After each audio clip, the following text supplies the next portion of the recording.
Hey everyone, this is T Frank, and today I'm reviewing the Apple Watch Series 2. I wasn't completely sold on the Apple Watch first generation, so I skipped that version, and when I heard that the new Apple Watch was being released, I decided to give it a chance.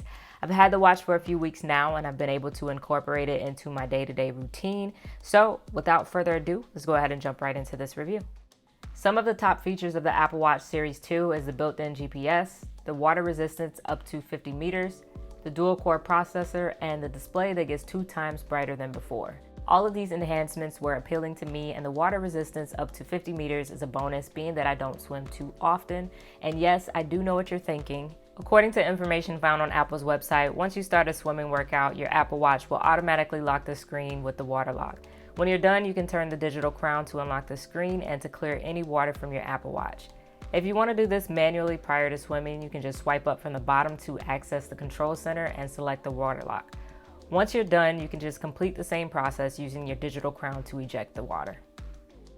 As mentioned in my unboxing video, I went for the stainless steel 38mm Apple Watch Series 2 sports watch.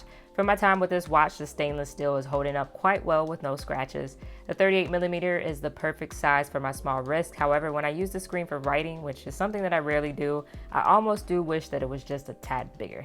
Just to give you a quick idea on what it would look like on me versus my husband, let's go ahead and check out some footage.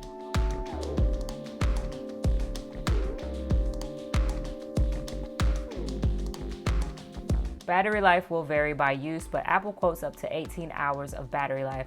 I averaged about 2 days, and my use mainly consists of viewing and responding to text messages, working out for about 30 minutes per day or every other day, controlling my music, and in some instances where I couldn't get to my phone, I would actually use it for phone calls. I also made sure to modify my notifications in the Apple Watch app. For me, I don't really need to be notified of every little thing for each app that I have, but only for the things that I believe to be important.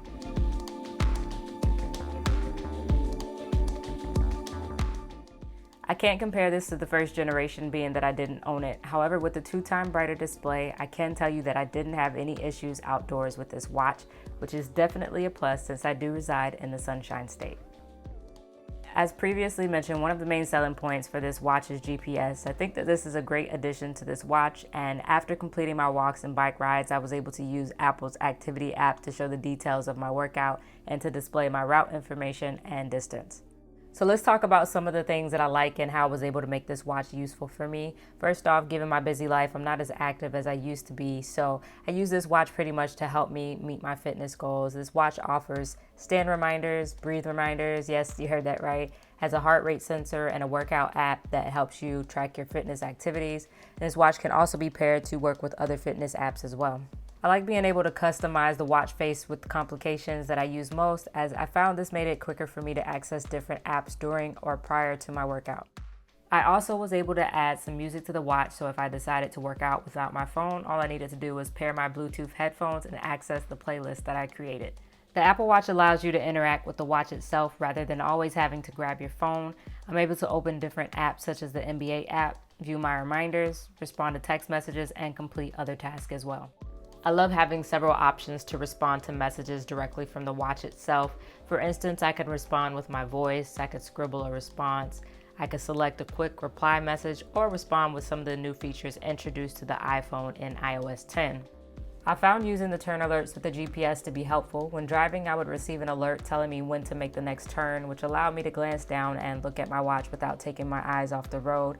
Setting reminders and timers for the watch was also convenient for me, though using this watch made me realize how often I place my phone in one area of the house and I wander off to do something else, and I often had to ping my iPhone to locate it. Consistent with all of the things that I just mentioned, I really like the added convenience that this watch provides. While driving or completing other tasks, I can send a quick text message using my voice and continue with whatever it is that I'm doing. I don't really have to rush to my phone for unimportant notifications, as I can take a quick glance at my watch and make that determination.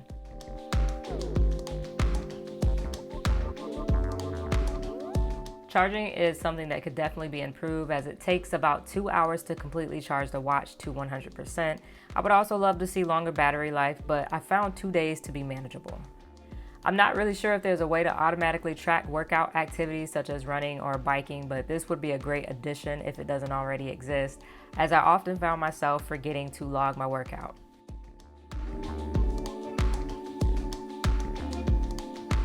The watchOS took me some time to get used to, but once I learned how to use it, I found myself enjoying it. The watch has a great screen that I can view outdoors with no problems, it's very responsive, and I can interact with my notifications or take calls directly from the watch. Having breathe reminders reminds me to take a moment throughout my busy day to relax, and the fitness features incorporated into the watch are helping me to meet my fitness goals. I think the Apple Watch Series 2 offers some great improvements, and for the most part, I found the watch to be useful. If you don't need all these features in the Apple Watch Series 2, I would recommend saving some cash and going with the Apple Watch Series 1. If you own a smartwatch, let me know in the comments below how you've been able to make your watch useful for you. And as always, thank you guys for taking the time to watch this video. This is T Frank, and I'll catch you guys in another video. Peace.